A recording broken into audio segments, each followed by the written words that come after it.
Okay, hello, my name's Liz Crompton. I'm from Pennyforth Junior School, and I'm here to talk about how I've used a global charity to develop oracy in the classroom. My aim is to demonstrate how a thematic approach combined with thinking skills approach has been used to develop oracy in my classroom. I first of all started by looking at the research into oracy, which is not a great deal, to be honest, and I stumbled upon the UK National Oracy Project. And here I was reminded of the benefits and importance of developing oracy and the speaking and listening skills. And after all, it always has been and will be a rehearsal for writing. After all, how often do we remind children to rehearse what they want to write? Discussion is fundamental. It leads to improved learnings and significant gains in children's ability to recall, understand and respond to literature. Real discussion is more likely to take place when there's an authentic task, a real reason to communicate. Looked at the different purposes of talk and found that there were 6. Talk to engage, explanatory talk, talk to extend understanding, talk to express learning, and talk to evaluate learning. The birth of an idea. It was last autumn, and I carried out my active research with the knowledge that the school wanted to develop writing and improve outcomes. It was thought that the development of oracy was thought to be a way to improve writing. It was September, a new class, and I wanted to do something that they could do together as a class where I could get to know them quickly and develop the collaborative skills. My theme for the half term was shelters, and the Year 6 are given an additional responsibility of selecting a charity for the year. This was to be Shelter Box.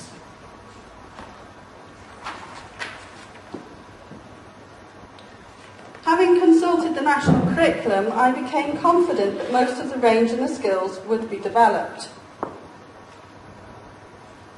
The skills framework is also at the heart of our school, and the 2 communication skills would also be developed.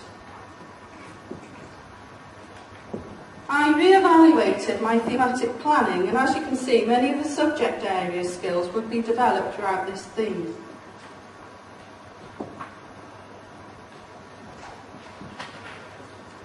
Prior to the lessons, I had a list of my own golden rules relating to the teaching of oracy, and that the groupings should be teacher-managed and planned to suit the task, and that all talk activities, even short ones, should have clear and explicit outcomes, to tell all the groups how long they have for a task and to allocate roles for groups, and also to produce success criteria.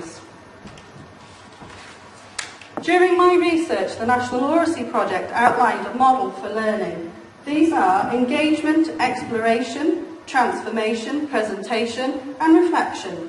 I decided to make sure that the thinking skills activities and learning activities followed this model. I started with the graffiti wall.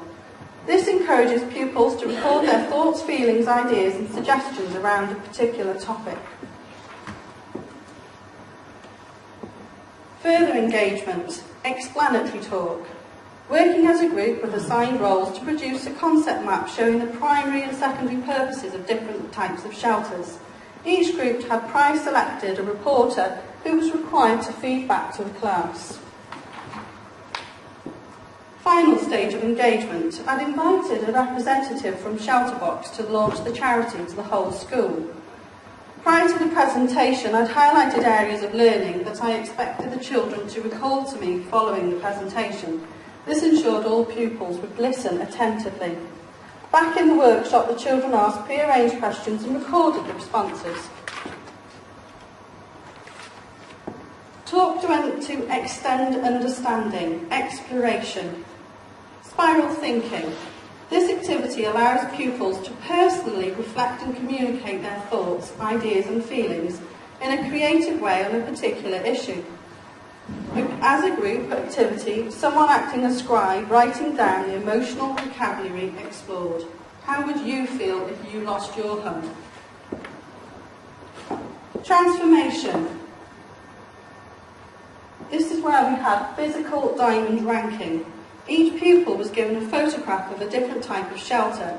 They needed to work together to rank the shelters according to different criteria.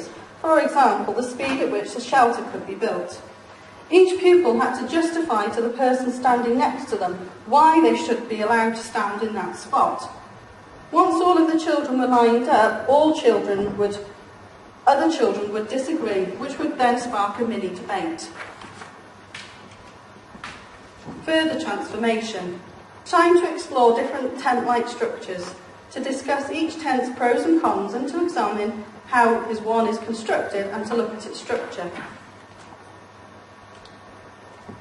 Less emphasis here on the developing of oracy, however, the task was needed to gain the experience of building a model shelter and to allow time to discuss what worked well and to be able to apply this to building a real shelter. The success criteria was created by the children. They then took this new knowledge outside. Following lots of blood, sweat and tears with a sprinkling of hilarity, each group had successfully completed building a shelter. While sitting in their shelter, they were asked to allocate the group role to prepare mini presentations about their shelter, to include information about its features and benefits. Final phase of learning, reflection, an equally important part of the learning process. On the evaluation sheet was the success criteria. Each group was required to visit each shelter, discuss it and mark it out of 10. Each group was also required to evaluate their own shelter against the criteria. The data was then entered onto a spreadsheet and graphs produced. Over the following couple of weeks, the children worked on producing a class presentation for a large audience, including many of the types of people shown here. During this time, one session was spent considering what would make an interesting presentation and what they needed to do personally. A criteria was written. This was very well received. Following the final presentation, the children had one last opportunity to discuss and evaluate their own and others' performance against the criteria. Since then, we've raised enough money to help the people in the Congo, and we would like to think that we might have helped a family like this one. Thank you very much.